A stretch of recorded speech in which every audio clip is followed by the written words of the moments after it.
law before the Senate or being sponsored to take away the pensions of the PEVP retirees in Nevada, or some special tax. And I hope that when that comes forth that you will vote against that and protect us so that we can continue with what we have earned. Okay. And I understand what you're talking about there. Those benefits obviously are provided through the state of Nevada. The law that you're talking about would go in front of the Nevada legislature. But having said that, and because of your concern, and knowing a number of those legislators, I'll bring it to their attention when I get an opportunity to do that. But those are your benefits that you've paid for. And like Social Security, like Medicare that we deal with on the federal level, you're dealing with the same issues on the state level, which would be public employees retirement system and the benefits that come with that. So I'll make sure that they know and understand and appreciate your phone call and the opportunity to have this discussion. Let's go to Keith. Keith? Yes, Mr. Heller. I want to tell you thank you for the job that you're doing. We really appreciate it and what you've done for Nevada. I got one question. It goes for the Republicans and the Democrats. When you got these higher-ups in our presidency telling us that the Constitution of America doesn't apply to them, doesn't that appall you guys? How come no one's standing up and telling them it does? And why hadn't they been impeached and kicked out of there for this kind of garbage? All right, great question. There's no doubt that the federal government is overreaching, and I think this administration is overreaching also. There's a number of pieces of legislation that I've supported, continue to support. One's called the REINS Act. It would require that Congress approve every new major rule proposal by any executive agency before it's forced on the American people. And as you're well aware of, Keith, that's exactly what's going on. The administration believes that they have the power and authority, frankly, make law. And through executive order, through their agencies, all these new regulations are coming down on the American people, and they're doing that without the authority or the oversight of the United States Congress, whether the House or the Senate. And it is frustrating. The House has had numerous hearings on this, and they're as frustrated as we are. Obviously, the Senate, because it's controlled by the same party as the president, is not interested in any oversight and taking a look at this. Obviously, they support the president, and so they'll allow him to do what he wants to do at this point. And this is the opportunity that we're sitting here today talking about, and that is perhaps there needs to be some leadership change in Washington, D.C. And if there's a switch, a change. And by the way, I know you're talking about both Republicans and Democrats, and you should be talking about both Republicans and Democrats, getting good leadership in, regardless of which party, getting good leadership here in Washington, D.C., so that we can make sure that things like the REINS Act does pass, and we can restore a system of checks and balances, provide more transparency for the public for these federal regulatory process. There's also another bill called the Enumerated Powers Act, which would require that each piece of legislation passed by Congress to cite the specific constitutional authority for that action, or if it's an appropriation, for that appropriation. So there's good legislation out there because there's people like you, people like me that are very frustrated in what we see. So we're pushing the Enumerated Powers Act, we're pushing in the REINS Act, trying to slow down this administration and slow down even what we're doing here in Washington, D.C. with some of this legislation that, frankly, may not be cited in the Constitution.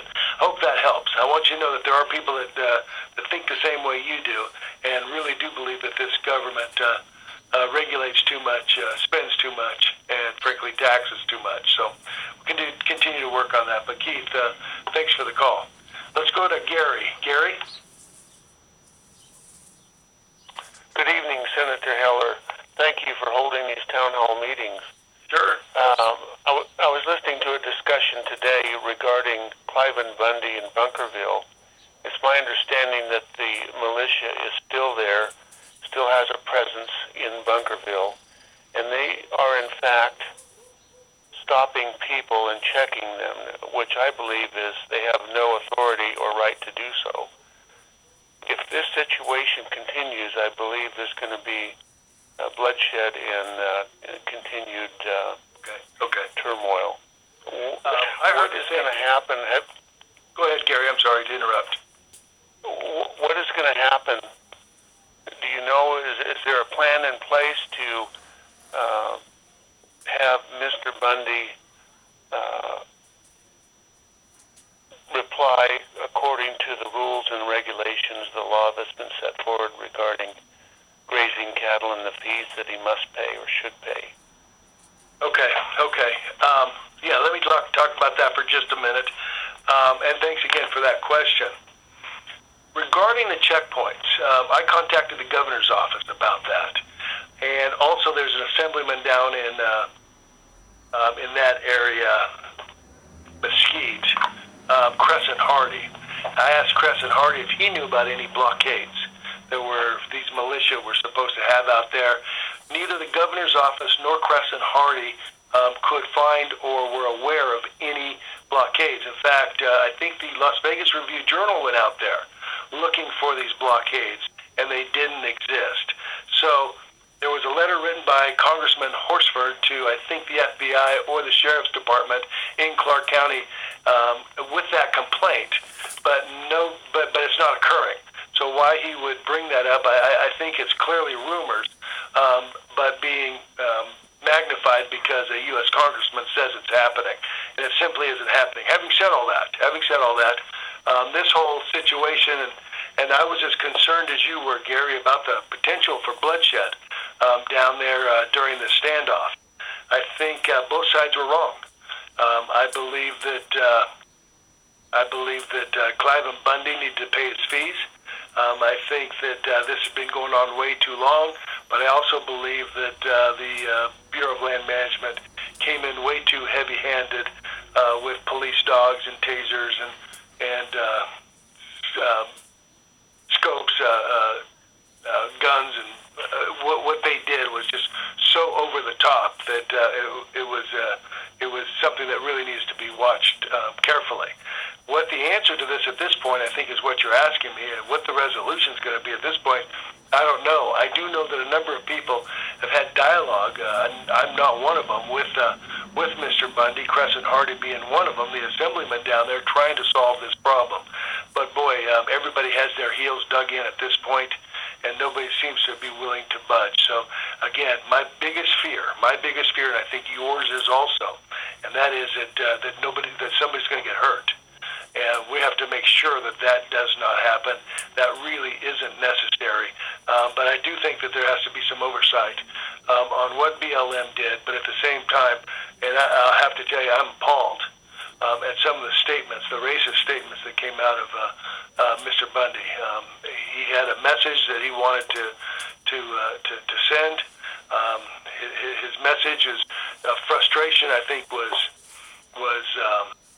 understood by a lot of people in the state of Nevada, but boy, when he went on that racist rant, he lost me and everybody else that had any concern and with the message that he had. So anyway, hope that clears things up just a little bit. But I don't know what the end game is going to be. He needs to pay his fees.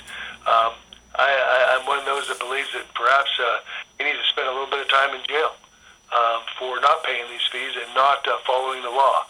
We have cattlemen all over the state of Nevada that pay these fees.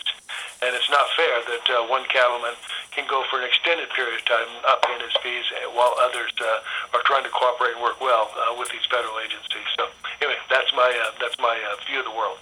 But thanks for the call. Let's talk to Fred. Fred?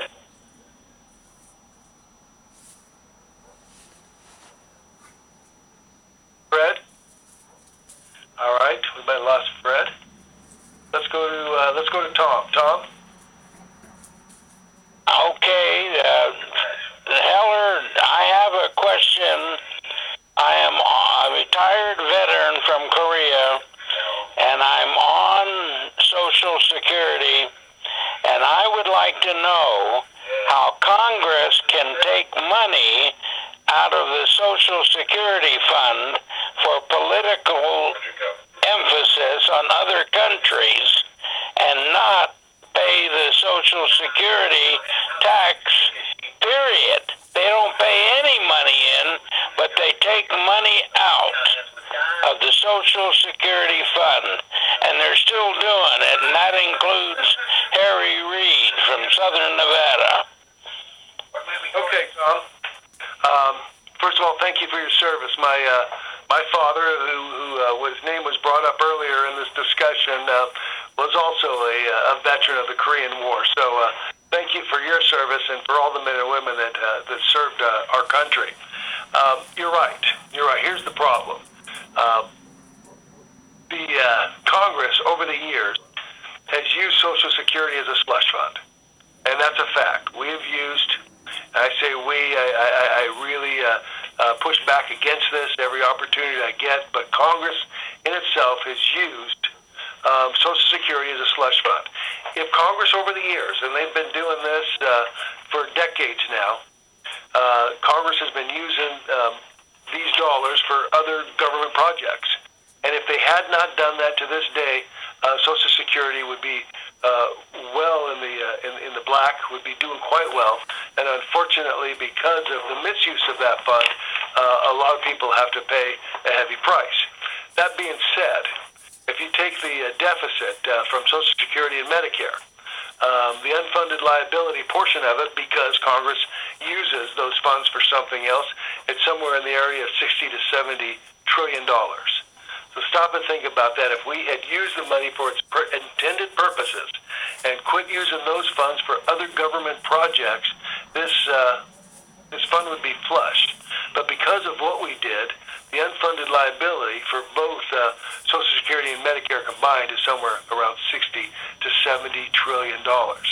Now, most of us that are on this phone won't be paying the price for that, but we do have children, and I have grandchildren that will have to pay the price for that, and it's disturbing. And I know it's disturbing for everybody here to know that Congress has been that irresponsible over the years to put us in this kind of a hole.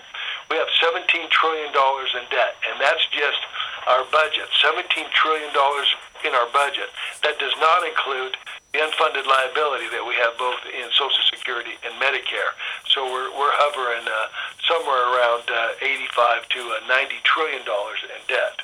So anyway, the key is we need to protect and preserve these benefits for our nation's retirees.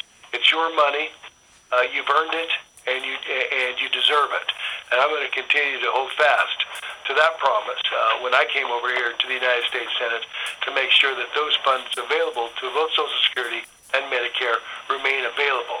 In the meantime, we have to be very, very careful and try to stop some of this useless spending that they do on other projects. So anyway, Tom, again, thanks for your service, and thanks also for being on the call today. I want to go out to Reno and talk to Dayton. Dayton? Yeah, still turn that off. Turn it off. I was just really concerned about the $700 million that we gave to Israel without any charge for it, or just gave it to them. Why in the hell do we do that? We could use it in our state, all over the country. Roads, bridges in the country, or just go all pieces.